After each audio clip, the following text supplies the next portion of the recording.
This is MaxPreps Friday Night Live.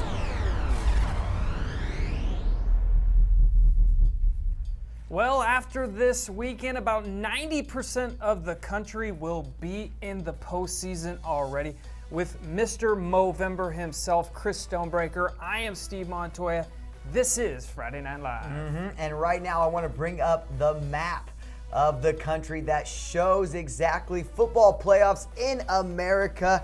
And you can see it is filling out. States are starting to crown state championships as we look ahead to covering it all as it unfolds. Steve, you said next week 90% of that will be filled. Yeah, and we have every single football playoff bracket on the site right now. Now, before we look ahead, Chris, we want to look back to last weekend as some pretty crazy games and performances went down. Like a wild game in Kentucky that was highlighted in our weekend's wildest high school football games feature. MaxPreps staff writer Kevin Asklin compiles each and every week. Highlands of Fort Thomas gave up a state record 918 yards of total offense to Warren Central of Bowling Green. Highlands racked up 626 yards of its own, giving the two teams a combined 1,544 yards of total offense. Highlands QB Bo Hodge threw for 4 TDs in the first quarter as Highlands jumped out to a 34-7 lead,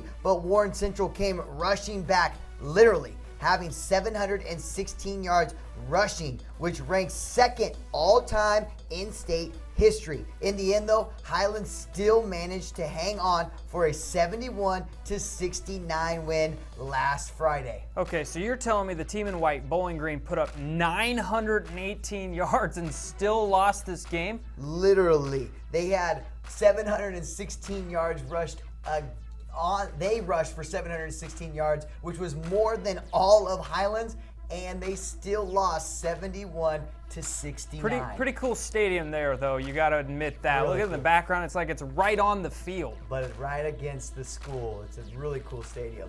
Okay, well, that's a crazy game performance. Now we have a crazy individual performance to tell you about. As again, Kevin Asklin put out a list. This time it's our national stat stars. And a QB from Missouri went off. This is Drew Locke of Lee Summit High School in Missouri. He threw for 562 yards and 7 TDs during a 56-24 playoff win over Joplin. The junior QB has thrown for 2,813 yards and 34 TDs this season. Chris, what a game there by the junior in a playoff game. So being young does not affect Drew. What a game. Nah, those are some very big numbers. And speaking of big, I bring in Steve Spiewak, MaxPreps national football editor, and not because he is big, but because he has some information on an offensive lineman that is exceptionally large and that could probably be expected to block for a quarterback like Drew Locke. Spiewak, nice joining us today. Greetings, guys. Yeah, I don't know if big or large do this young man justice, guys. Joshua Martin, an offensive lineman from Madonna High School in Weirton, West Virginia, is 7'2", 290 pounds. Unsurprisingly, he's also a basketball player at the small West Virginia school. I got in touch with his head coach, Doug Taylor, and he told me he's a very good offensive lineman, very good defensive lineman as well, but probably the most impressive thing he does is getting into the second level when he's blocking on offense, because he has such a large gait. He takes 2 or 3 steps and he's already pounding a linebacker. So just a sight to see. You can see him here in the great photos we got from our photography team, just towering over both teammates and opponents alike. I'm curious, guys, if there are any colleges that will be willing to take a chance on the young man that we believe could be the nation's all-time tallest high school football player. All right, thanks, Steve. Hey, looking at those pictures, Yeah. I don't know how he could block a guy like me, the under 6'4" club. Yeah. Because I don't know how he could get so low to block. So if you're a defensive coordinator going up against him, do you just put your fastest guy on the outside and go around Josh, but I don't know. He seems like he's a legit player. Pretty cool to see. Yeah, when you're there, I mean, he's literally just going to be pushing you into the ground. Yeah. Or so when he pushes you down, you just go between. That's right. All right, well, I think it's now time to give away some money. And to do that, we kick it over to Megan Shea. Hey, Megan. Hey guys, thanks for having me back. I have the pleasure of announcing the newest winners for Rock Your School Colors presented by Benjamin Moore. 3 runner-up winners are going to score some MaxPreps swag, and then we have 1 grand prize winner who's going to get $1,000 for their school. Now, there were a ton of entries this week, and we had lots of great crowd shots, but we had to narrow it down to just 1, and here it is. Congratulations to Jenks High School in Jenks, Oklahoma. They came through with this amazing photo, stitching together some great shots of the Trojan crowd. Nice work, guys. You're going to get $1,000 for your school. Our 3 runner-up winners are scoring some MaxPreps swag. Congrats to Wheaton Warrenville South from Illinois with this sea of orange. Next, a great shot of the Vikings crowd from Valencia High School in California. And finally, a shot of a very bright Stowe Monroe Falls football crowd during the neon game out in Ohio.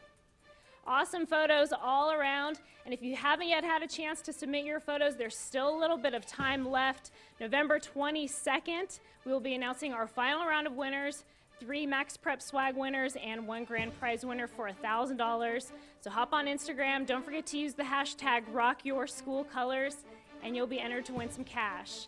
And now I want to let all of our Friday Night Live viewers in on some secrets. You guys have all seen the photos that are winning, but I thought it might be helpful to see some of the photos that aren't quite making the cut. Example number 1, just not what we're looking for. Same thing here. This photo would not win at all. And then there's this. I don't even know what to say. So, hope this helps. Good luck. Steve and Chris, back to you. Ooh, man. Taking another shot at you, Chris. But I got to be honest, I thought that one of you with the nice Movember should have won. It's selfies for a cause, all right? Wow. And the other one was a wedding. It was fun. I don't even know how she got a hold of those pictures. Yeah, it must have been one of the video producers. Had to have been. But thanks, Megan. I appreciate that. Follow me on Instagram if you want to see more. Good plug. Thanks. See Stonebraker. Anyway, Steve Spiewak is joining us right now as well. But before we get to that, we have some top plays. And you know what, Steve? Yep. If there was a video of you going between the legs of Josh Martin, it would probably make the Friday 5 plays of the week. I agree. But we do not have that. But what we do have is this week's Friday 5 plays of the week. Enjoy, and let's bring them to you right now. And I think we've created a national competition for best PATs, it seems, like mustaches as well. Last week was Wrecking Ball, and this week we have Flapjack. Sleight of hand is the technique used by Ozark High in Missouri against Glendale. QB gets the ball. So you saw that. Let's play it back here real in slow-mo. QB gets the ball, hands it to the running back, who hands it to the fullback, who goes backwards, blind for the TD, or the PAT in that case. All right, we've seen a couple hook and ladders on this show so far, but we've never seen one like this. This is a double hook and ladder for the win in a playoff game. It doesn't get any more better than that. This is Olympus High School in Utah. That is the 43-37 game winner right there. Impressive play.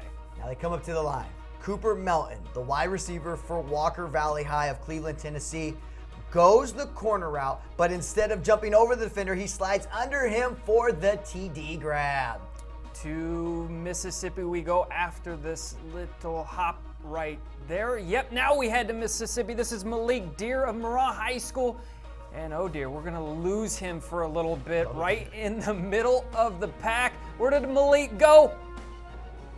There he is, out he comes out of the pile. He thinks he's got a touchdown. Wait, you got one more guy to beat, and he does. He's in the end zone. Nice run there by Malik Deer. Old-fashioned deer caller right there. Buchanan up short in West Virginia's Todd Edwards turns this broken play that sees him take the pitch and run to one side of the field and then back to the other side, eluding tacklers and then throwing the ball to quarterback Dylan Goddard, who leaped out for a 38-yard TD. Watch the guys in the bottom left, Chris, my favorite part right here. Yeah! Touchdown! High five. Hey, you love the enthusiasm right there, right? Yeah. Dolphin. All right. Oh, I got you.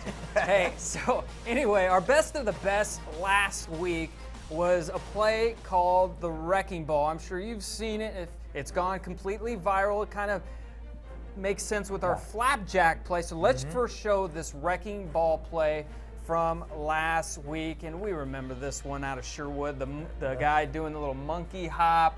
And then you got the kicker who throws it to the 6'10 guy who makes the catch. Again, this play, probably the best part about this play is the monkey hop, because he could have thrown it out right, but he still throws it up. Wide guy open. makes the catch. So that is the Wrecking Ball. And like you showed us, Chris, there's another play this week. We want to show it again. It's called the Flapjack. Let's show the Flapjack right now. I know you like this name. So Ozark, Missouri again. So pay attention to this. Now, the quarterback gets the ball, running back, fullback, blind throw behind him. I mean, it's more about how many guys touch the ball in one play in such a short time. And look, there's even a guy right there by the fullback about to tackle him, but just didn't know he had the ball. So incredible play. I don't know what the coach was thinking. I don't know even why it worked, but it did. Hey, well, let's bring in Steve Spiewak, who helped discover these plays, kind of made contact with both the coaches. Steve, of those two plays you've talked to both coaches. Which one is your favorite? Which one do you like the best? Well, guys, the Flapjack is not completely original. It's been done before.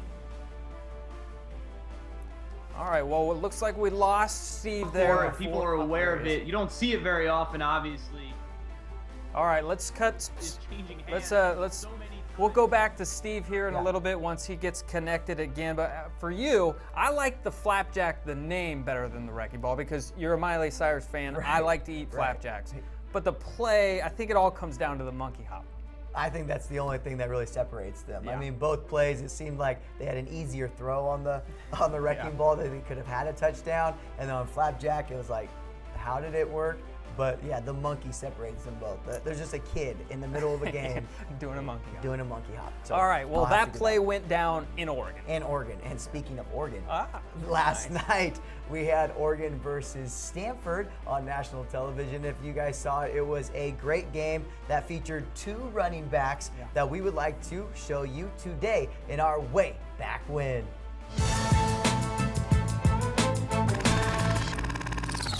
On Stanford, we had Tyler Gaffney, who had a huge game last night, and he graduated from Cathedral Catholic in San Diego, California in 2009. But before leaving, he set a San Diego section record with 2,866 yards on 295 carries with 48 touchdowns as a senior, led the school to a 14-0 season and first state crown in 2008. And in that state title game, he had 337 rushing yards and 4 touchdowns, finishing with 56 total touchdowns as a senior, 5,547 rushing yards, 46 receptions for 730 yards, and a total of 99 touchdowns during his prep career. Now, Byron Marshall of Oregon is from Valley Christian High in San Jose, California. And although he missed 3 games his senior year, he still ran for 914 yards and 9 touchdowns. His junior year, though, he carried the ball 145 times for 1,360 yards and 20 touchdowns as a junior. And as it always seems for Oregon running backs, he was a track star, placing 3rd at the National Indoor Championships at 60 meters and was ranked 1st among sophomores in California with a time of 10.67 seconds in the 100 meters. Wow, 2 good California running backs that we got to see last night. We especially got to see Tyler Gaffney. Oh yeah, they just kept handing him the ball, run, handing him the ball, run. 40+ carries last night. Yeah, he did it all. That's a workhorse. Especially going from baseball to football and still been able to do that. Impressive. Anyway, we've been talking about the past. Let's look to the future now and some college fans might like to know these next guys we're going to feature. These are the receivers, and we're going to start right here with a guy by the name of Speedy Noyle. He comes from us from Edna Carr High School. He is ranked the 12th overall recruit by 24/7 Sports. And Chris, when you have an athlete like this, sometimes you need to put him at quarterback. You just put your best player at quarterback. That's what they do with Speedy Noyle, and his name lives up. He is a fast guy. He has offers from places like Texas A&M, LSU, Florida, Alabama. That's just a couple of his offers. The next guy we're going to look at, it stays in the same state, Louisiana. That's Malachi Dupree. He is the 36th overall recruit in the 24/7 top 247.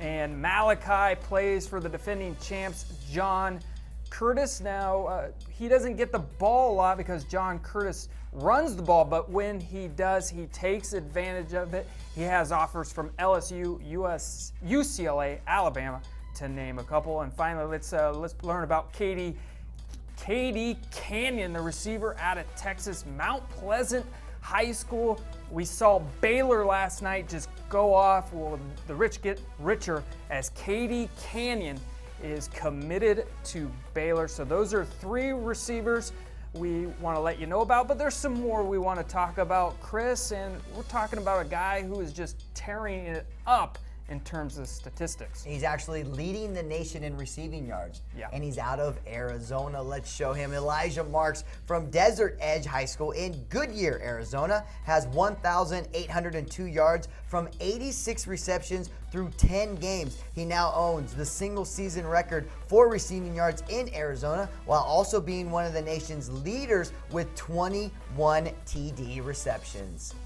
All right, and finally, let's learn about Erman Lane and get to the game, powered by American Family Insurance.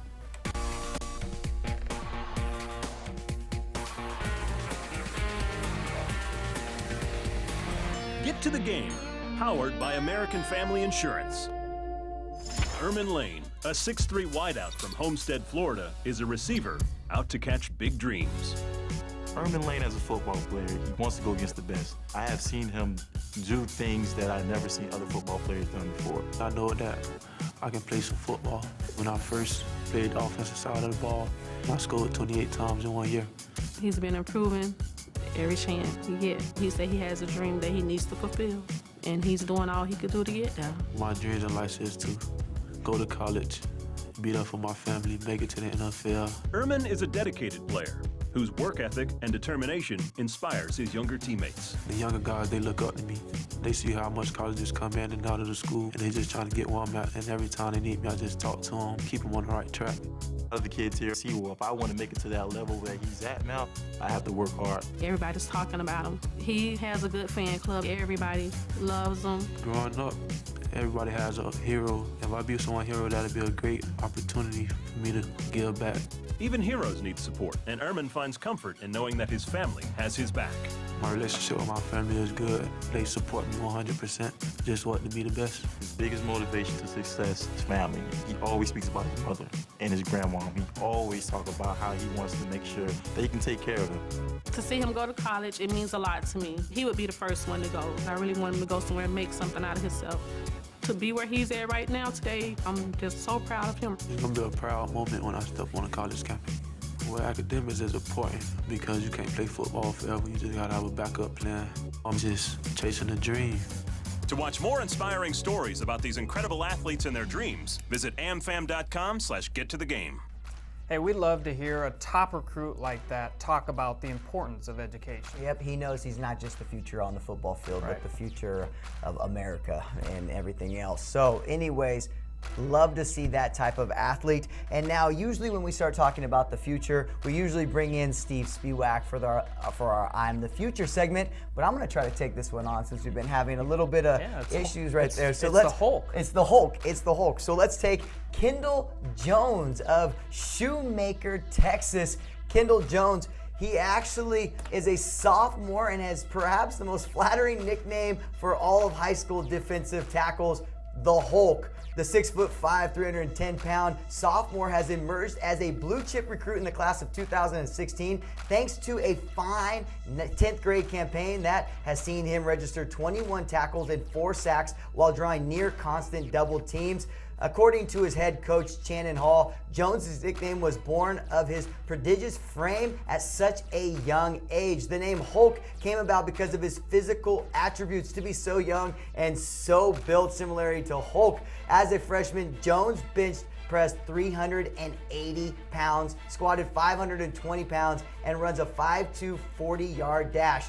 The Hulk already has an offer from Texas in his clutches. According to Hall, Oklahoma, Baylor, Houston have also shown interest, and he would probably be pulling the trigger very, very soon. And so if you want to make sure us here at MaxPreps and Steve Spiewak know about you for the I'm the Future segments, you need to go to maxpreps.com/MaxPrepsThreads and get yourself a limited edition tout tee. Again, go to maxpreps.com/MaxPrepsThreads after the show to get your hands on the limited edition tout tee and exclusive MaxPreps gear. Well, sometimes, Chris, I go by the name of Hulk. But Really? yeah, you haven't called me that That's before, news to but me. it's true. Thanks. All right, so we've looked at some cool photos on this show so far this year. Unique hairstyles, Yeah. cool stadiums, Yeah. scary mascots. Well, this time we're going to look at high schools who kind of look like either pro or college teams. Let's have a look right here. We're going to start off with St. Francis out of New York, and they look a little bit like the Niners. San Francisco 49ers. Now we have Rockwood Summit of Missouri, and they are the Falcons, and of course they look like the Atlanta Falcons right there. Andre Rison-ish. Yeah, this isn't USC, this is Ocean View High School out of Huntington Beach, California, so a little close to USC as well. Cranston east of Rhode Island. Looks like the Jets, Jets. And Chaminade High School in California looking a bit like the Bears. And that's a pretty cool uniform right there. The Bears, double check. And Bethel, Connecticut, crimson red right there, looking like Alabama. So some pretty cool jersey. You get to rock those, look like NFL or college teams. I like the Jets jersey. I know I'm a Niner fan, and so are you. Yeah, I'm a Niner fan. I'd say I like to wear the Niners, but I would actually probably go with the Chaminade jersey. I really like the sleek look, the new updated look of it, and when I was in high school, I'd always want to wear black to intimidate other people, and I never got the opportunity. You're intimidating. Yeah, of course. That's why we would probably go underneath the legs of Josh Martin. All right, from talking about teams that look like pros to having a brother in the professional league in the NFL, we're talking about Tom Flacco. So let's have a look right here. This is Joe Flacco's brother Tom out of New Jersey. The quarterback last year as a junior threw for over 2,900 yards and 25 TDs. He's a little shorter than his brother, but he's a great pocket passer. He may go to Delaware. He's leaving his commitment open at this point. He looks like his brother when you look at pictures of him, but you can see he's good in the pocket. He can even escape a little bit. So that right there is Tom Flacco. All right, together with Chevy, we're heading to the state of Texas to feature 8 hometown heroes. Let's learn more about the Foreman brothers. The Foreman brothers win both on and off the field. They are this week's Texas Hometown Heroes, brought to you by the all-new 2014 Silverado. Texas City's pursuit of a third state title in 16 years is being led by brothers Dante and Armonte Foreman. Not only are they brothers, they're twins and Chevy hometown heroes. We compete in everything we do. And, you know, just having my brother on the sideline with me is wonderful. We talk about everything. We talk about how we can improve or what we need to improve on or anything like that. And we just try to contribute and help the team the best that we can. I love playing with them. I love just everything, us being together just like at home. On the field, it's just like at home. I love being around them. That's my twin, and we do everything together. We're very competitive at everything, so I really enjoy him being around. They are their best friends. and they take care of one another. But before heading off to Austin, the Foremans want to go to Arlington and pick up a state title for their community of Texas City. Being on varsity 4 years, with our class, everybody is hungry, everybody wants the state title. So with us just being together and playing as one, it would mean a lot to the community and to us. I feel like the only goal is state, and if we don't win state, it's a failure. Hanging out with your Chevy hometown heroes, the Foreman twins in Texas City, I'm Jeff Power.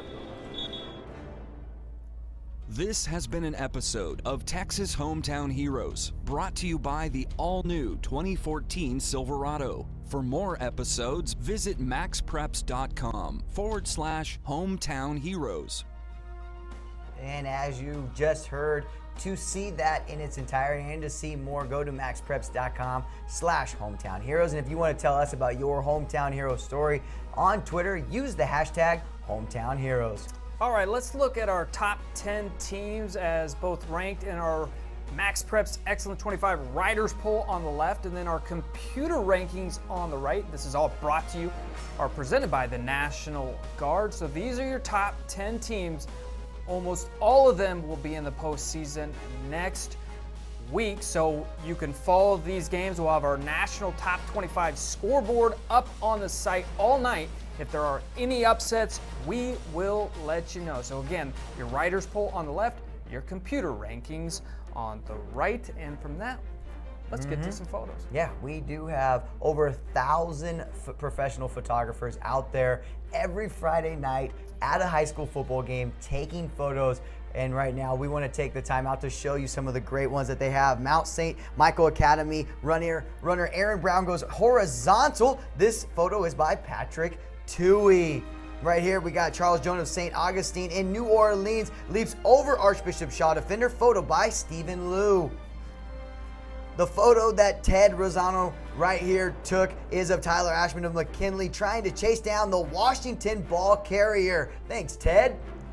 Defender from Pinelands Regional jars the ball loose from Manchester Township quarterback with a vicious hit, all caught by Bill Normal.